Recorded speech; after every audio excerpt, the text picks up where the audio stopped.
Awesome. Thank you, Alessandra. And Happy New Year to everyone. We're kind of in that window, right? Between Merry Christmas and Happy New Year, so I'm just saying Happy New Year. All right? Happy New Year. I know for Trevor, it was a busy Christmas. For us, for Kathy and I, it was a quieter Christmas.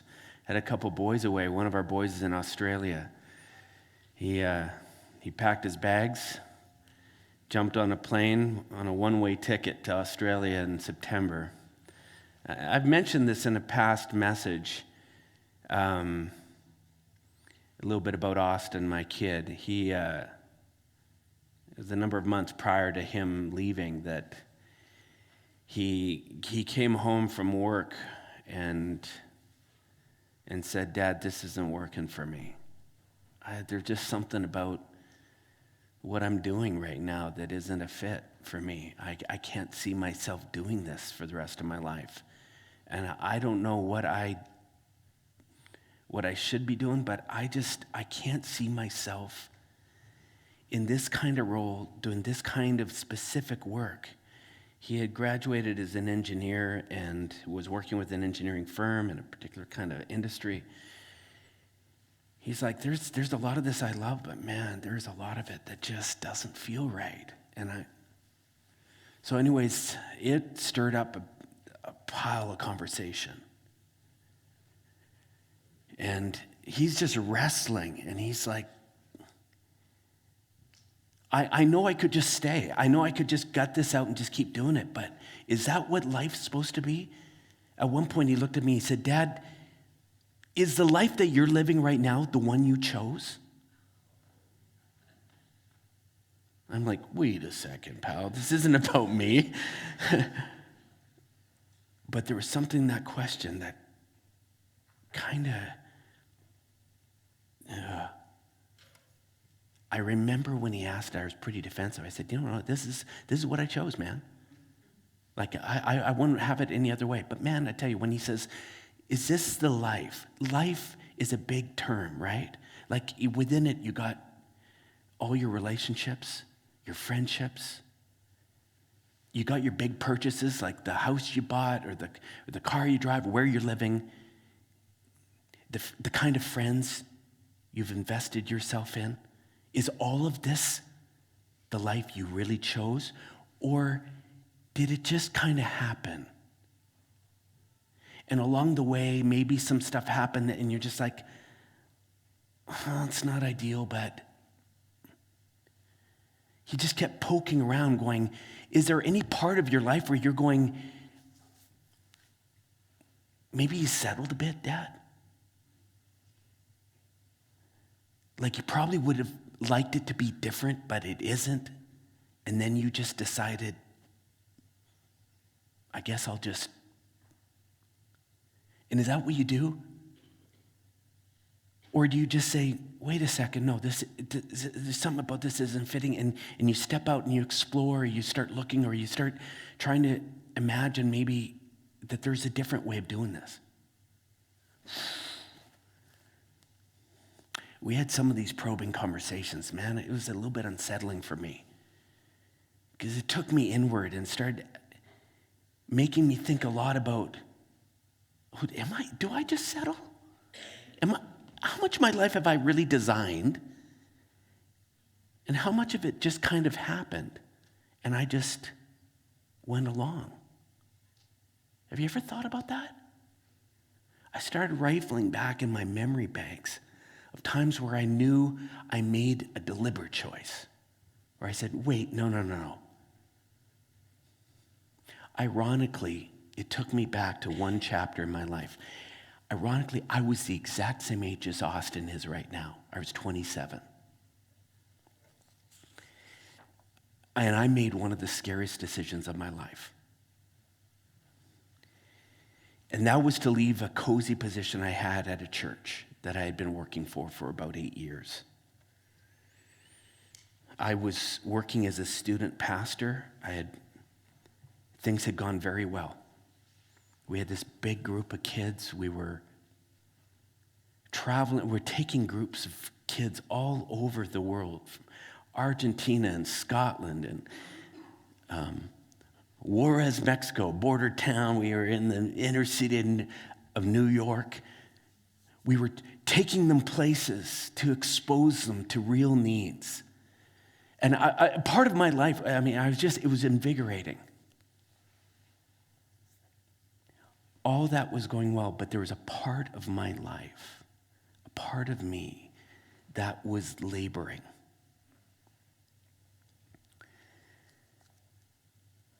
And it started as I began rubbing shoulders with other pastors. We would kind of collaborate, other youth pastors around the city, on these big projects, big events in the city. And I started getting to know some of these guys that would sat outside my church circles. And we'd sit around talking sometimes, and they would start telling me about different books they were reading, different influences of theirs, and it just started exposing me to other stuff. I began reading the books they were reading. I remember this one time they gave me this, they were all talking about this one book, and it was written by a pastor down in the States. And I got the book, and I began reading it, and something just started leaping inside of me. I'm not going to geek out on the book because probably it would bore all of you to tears, but I remember I was on a plane going to Victoria to meet up with my family. We were on holidays. And I started that book and I could not finish it. I could not stop reading. I was just, everything I was reading, it was making sense. It was resonating so deeply. And it was talking about doing ministry in a different way than what I was involved in, the church that I was involved in. I remember just thinking, this makes sense.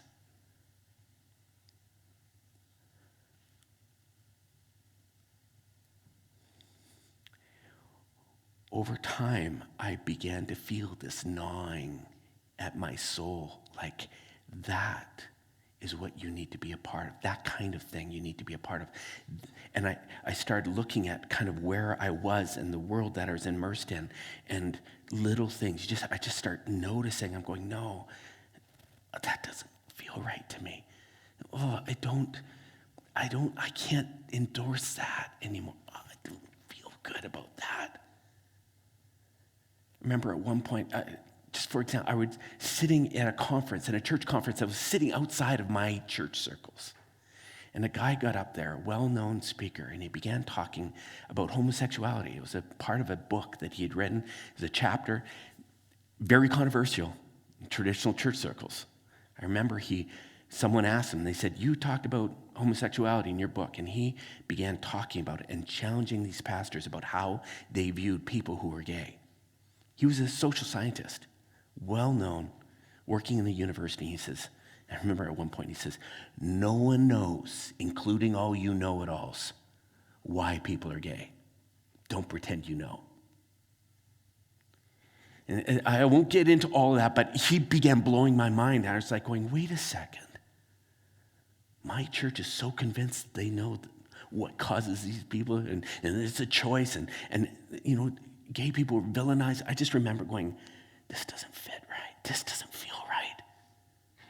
Oh, there was just so many of these little things. Finally, I'm just like, oh.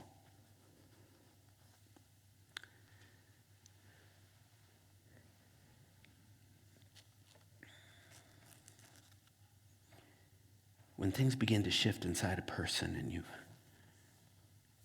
begin to feel like some part of what's going on in your world is no longer working, it brings you to this sick feeling that says, man, maybe I need to make a change. I remember that window for me.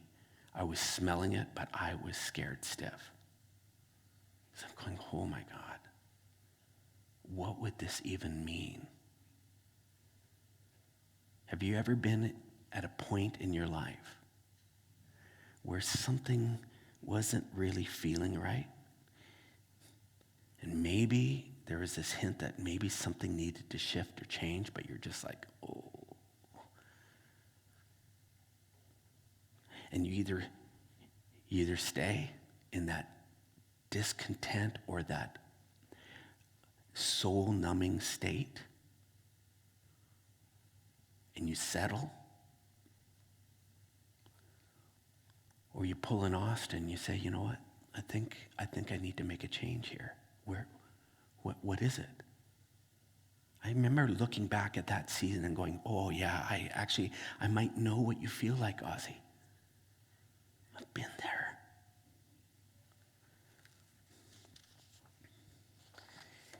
Every so often I watch the show, The Truman Show. I don't know has anyone ever seen The Truman Show? Okay. Oh, great. A whole bunch of you.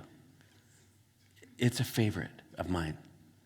I'm not the type that goes back and rewatches movies very often, but I'm telling you, that's one I go back to because I think it is such a profound movie with such powerful metaphors within it for life, for the spiritual journey especially. For those that aren't really familiar with the show, it's the main character is played by Jim Carrey. His name is Truman Burbank in the movie. And this guy, he kind of was raised from the time he was a baby, living an ordinary life that, unbeknownst to him, was taking place on a large television set. His whole world that he knew, this village called Sea Haven, was a massive movie set. And everyone around him, who he thought were just normal people, were actually actors, paid actors. And their world would tune in every day to watch the life of Truman Burbank live out his life. He didn't have a clue. He didn't have a clue that Mary, the next door neighbor, was an actor. And the store clerks were all actors, and everything about him. It's a fascinating premise. There's a guy named Christoph, the executive producer of the show, and he was the mastermind with all these TV screens. They had cameras planted everywhere, and he was constantly just directing all these actors to play this, kind of make up these different scenes. And meanwhile, there is naive Truman Burbank living out his life, doing his stuff. And the world was eating it up. But it's interesting, Christoph, the executive producer, he's masterminding, what could really work? This is great. We're gonna design some stuff people will love and Truman will love, and this is a win-win all the way around. God, every time I watch this movie, man, the metaphors within this are just so amazing. As Truman grows older, he's now in university life, they think Truman needs a girlfriend. So Christoph picks out a girl for him. Her name is Meryl. And they begin kind of strategizing to bring Meryl around and hopefully kind of artificially stir up a romance. Truman will fall in love with Meryl. Problem was, Truman wasn't attracted to Meryl. And as much as they tried to strategize to get sparks to fly, didn't matter. Truman wasn't feeling it. No, Truman had his eye on someone else. Her name was Sylvia. But Sylvia wasn't part of the plan. She was just an extra on the set. She just had rolled through and whatever, but for whatever reason, Truman saw Sylvia and went, oh, that girl. I think about Sylvia sometimes as a metaphor for the thing in our lives that for whatever reason just ignites something inside us. It's not even a romantic thing. It could be anything. It could be a career that no one else had plans for you, but you went, that's what I want to do. Your dad had hockey plan mapped out for you, and you're going, no, I love chess. I love chess. And they're going, wait, Sylvia's the chess. Have you ever felt drawn to something where everyone else is going, are you nuts? That's your Sylvia. We all have a Sylvia, and sometimes it's a set of beliefs. Sometimes it's a political persuasion. Everyone in your family all votes this way, but no, not you. No way. You're over here. Your Sylvia looks different. They all had Meryl picked out for you, but you, no, it's this. Maybe it's your style of clothing, your field of study. you stumbled across something, or you caught a whiff of it. And you went, oh my God, that right there, that's what was happening for me as I was reading this book. I'm going, oh my God, I've been so immersed in this, but that philosophy, that style of ministry, this style of being a church for people who don't fit church, oh, come on. That fits me. I want to be about that. I don't want to be about this. Everyone's going, but you got a good thing going here, Jeff. You got everything you need. Look at the future that you can. I'm going, no. That is what I could see myself doing. Sometimes to everyone else it makes so little sense. But you know down deep inside something's getting ignited. You're going, that's Sylvia there. That just makes sense to me. There's a guy I know who was working for a telephone company. This was years and years ago. I met him actually right around the time we started Friends Church, so that goes way back. He was working for a big telephone company. He had a good job. It was a paying job. It was going to have a pension. It was going to have all these different things. But he said, my soul was dying. Every day he went to work.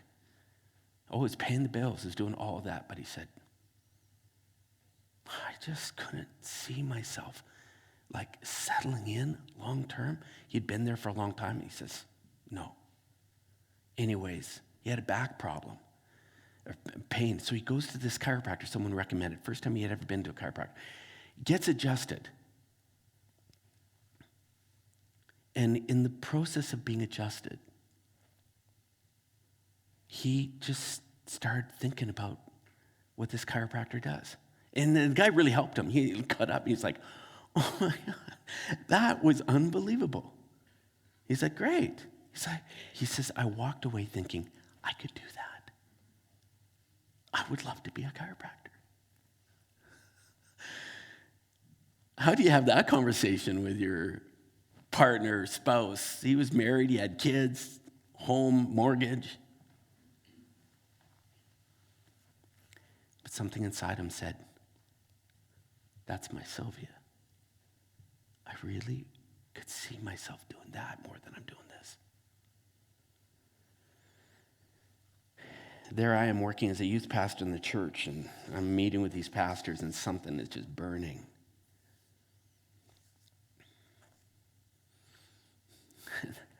I'm like, I know if I stay, I'm settling. I know if I just do nothing, my future is going to get dimmer and dimmer and dimmer. Have you ever come to that place where you're discovering something, you're going, I can't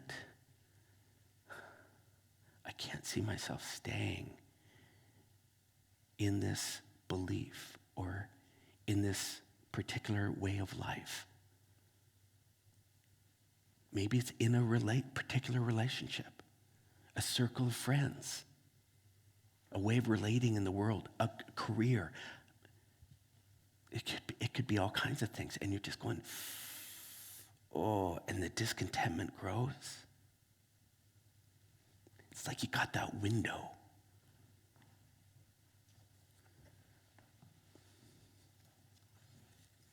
Maybe it happened when you were listening to a podcast, reading a book online or something. Perhaps it was a person you're just talking with, and they began talking about changes that they were making and something about what they were doing to renovate their life, a new direction they were taking. Something leapt inside of you, and you went, oh, that, I hadn't even thought about doing that. That, yes. This is what was happening to Truman. He wanted to be with Sylvia, even if it meant leaving the world he knew, which was his community. Sea Haven, this fictitious island community where the movie was centered. Man, this is another powerful metaphor. I think Sea Haven represents those situations in our lives that they're just so familiar. People are friendly, it's predictable, it's stable. But everyone within it seems to be attracted to a certain way of being in the world. I don't know if that makes sense. They all kind of share a similar set of values sometimes. It's kind of like a tribe. They're all kind of moving in one direction, and they're happy to do it. And there's nothing wrong about that. You walk into Mountain Equipment Co-op, and you look around, everyone in there kind of looks a little similar. Have you noticed that? They're wearing lots of fleece. They're, hikers. They're maybe chewing on a little granola. They're fit, typically. I generalize. But you look around, you go, these people are all they have a similar set of values. They're typically outdoorsy, very outdoorsy, right?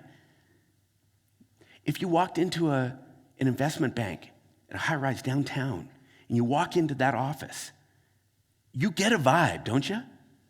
You know right away, do I fit in this vibe or not? You're like, wow, these people locked, loaded, dressed, the way they talk. It's a certain vibe. These tribes exist all over. And perhaps you found yourself immersed in some different tribes that are part of your life. And then at some point, the tribe stops fitting as well because changes are happening in you. Sea Haven is those places that were once familiar and comfortable and whatever, but the one thing that makes it Sea Haven is you feel like there's a part of you that just can't quite align.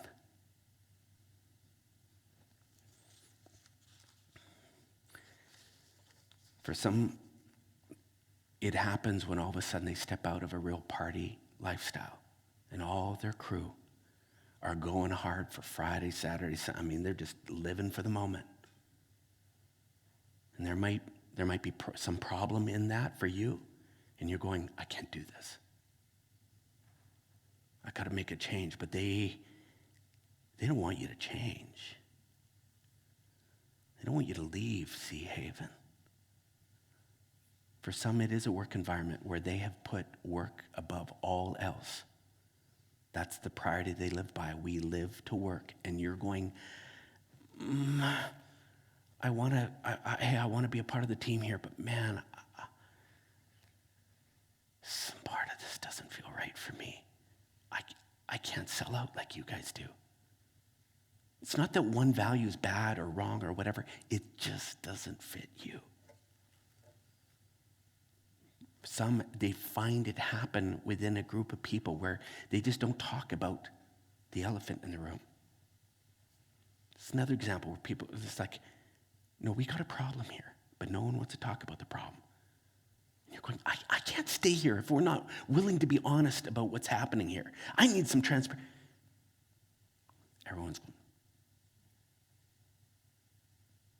oh man, there's a lot of different things that can make a tribe, a community, a circle feel like Sea Haven. Where everyone's kind of marching in a certain way, but you're going, oh, I can't march that way.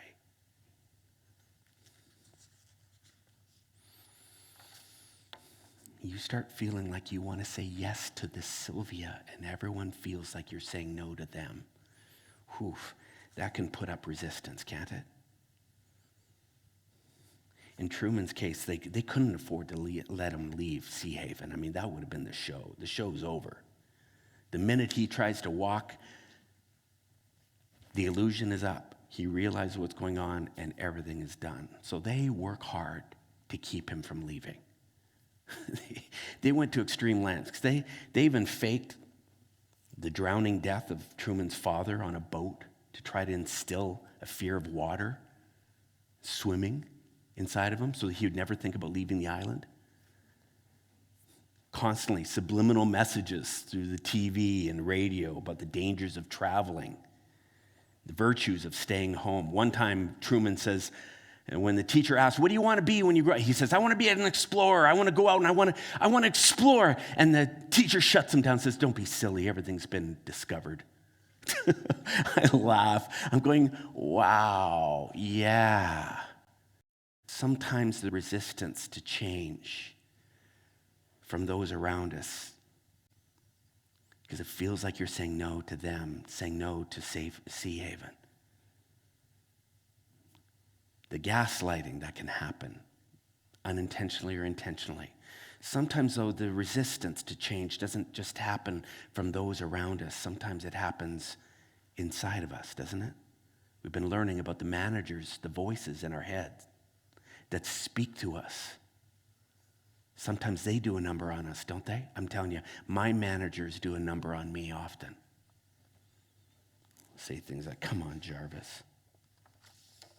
You'll fail at that. Don't bother. Don't you remember what happened last time you tried something like that? Come on, you're not good at this. You're not smart enough for that. You don't have enough discipline for that. Why would you even? You do that, they will all reject you. You make that change, you're going to be alone, my friend. Man, sometimes those voices, they just start talking, and you're going, oh, nah, maybe not. Where have you experienced the most resistance in the past when you've wanted, when you felt the need to step out, to make a needed change? Is there an influential voice in your life? When they speak, if it's not saying thumbs up, it has a way of turning you around. Maybe it's a family member. Maybe it's a close friend. Maybe it's one of your managers. Have you thought about that?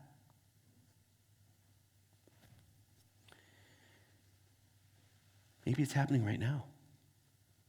Maybe you've been on the cusp of a change over the last little while and you've just decided, I don't think I should. Anyways, one night Truman he hits that breaking point. He can't stay any longer. He secretly disappears through a makeshift tunnel in his basement. Frantically, Christoph and the TV production team, they're scanning. They're trying to figure out, where did he go? He didn't escape, did he? Sure enough, there's Truman on a boat.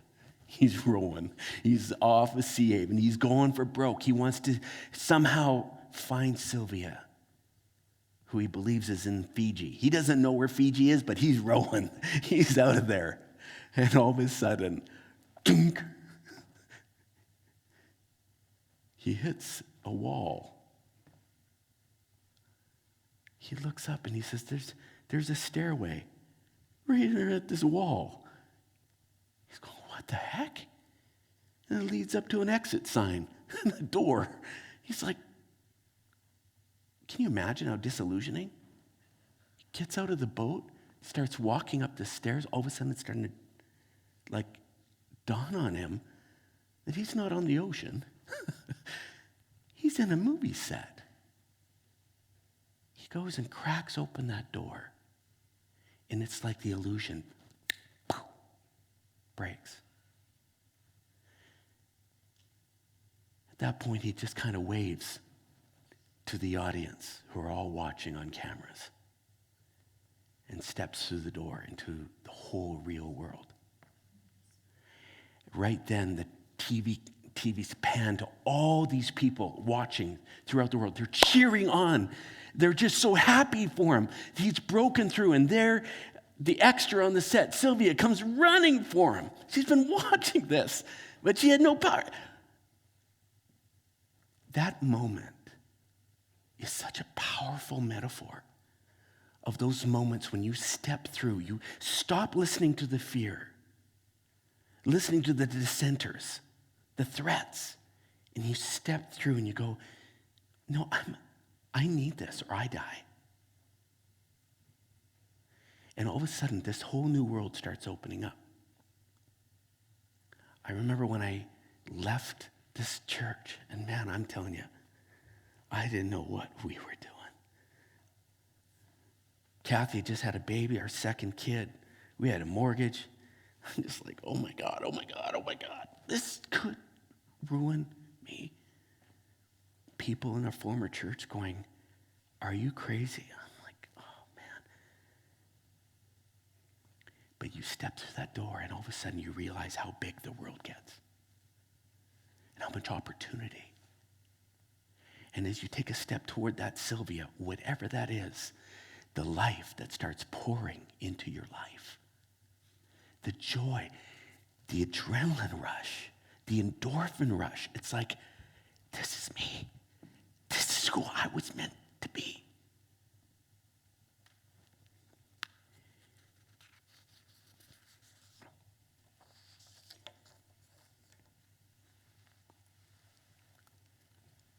So there you are.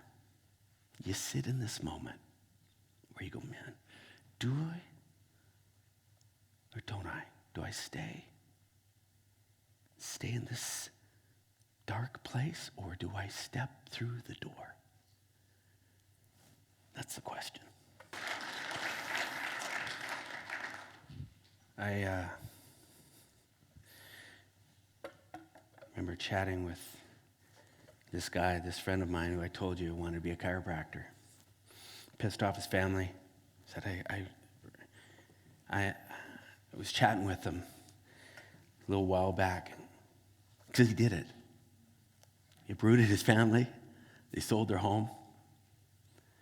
They headed down to the States and he went to chiropractic school for a number of years. Kids went to schools down there. I just asked him, I said, did you have regrets? Do you ever look back and go, man, what would my life have been like had I stayed? Would it have been better? He's like, no. He says, don't get me wrong, it was hard. He said, it set us back. But he said, my wife was all in. He said, that was important to me. He said, everyone else thought I was nuts, but she was in. He said, now I look at what has become of my life. He says, you just realize how long life is. And to live in a dead-end state, live in a dark place, for the rest, just to settle. He said it was worth it. It was worth every bit. I sometimes look back at that window, and I remember telling Austin about this chapter of my life when we made that step. I said, I know what that dead feeling feels like, buddy. I don't care what you have to do. I don't care how long it takes you before you figure out what the next step is. But I'd be sad if you stayed in something for the rest of your life because you were scared to move. Get out there. Travel the world, man. Make lots of mistakes. And in the process, you're going to figure out where your Sylvia lies. Don't settle. In some way, I'm challenged as I was telling him that, because I don't regret any move I've made here, but I can tell in little parts of my life I've settled. Little things, sometimes my health. Sometimes relationships that I've stayed in where I know my boundaries are being violated. And I just say, well, that's just that person. But sometimes I walk away going, I lost a bit of myself today because I didn't stand up to that and say, wait a second. No, it's not all about you. Sometimes it's going to be about me too. Little micro settling. And I'm betting that there might be someone here who has a major shift that you got to make. There's a big Sylvia out there that you need to chase after, and it's going to involve some big change. But I'm betting most listening to this have some little areas of micro settling that you're no longer designing. You've given up design control to life. And life is taking you down some certain paths that aren't what you want. And this moment right now today, I got an opportunity to invite you back to the design table where you start thinking deeply about the little mini Sylvias that really are best for you.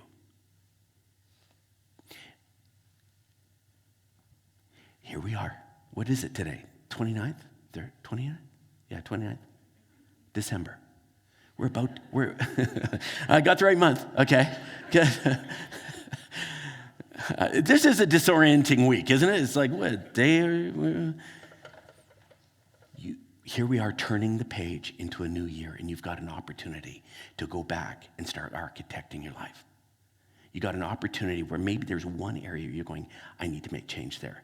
I'm looking out over this room, and there are some big smiles on some people's face because this last year you did that. You took control. You said, I don't want to feel this way physically, how I've been feeling. And you started saying, time to change. You said, yep, I'm making these changes. And you started moving toward that, and something just started feeling so good.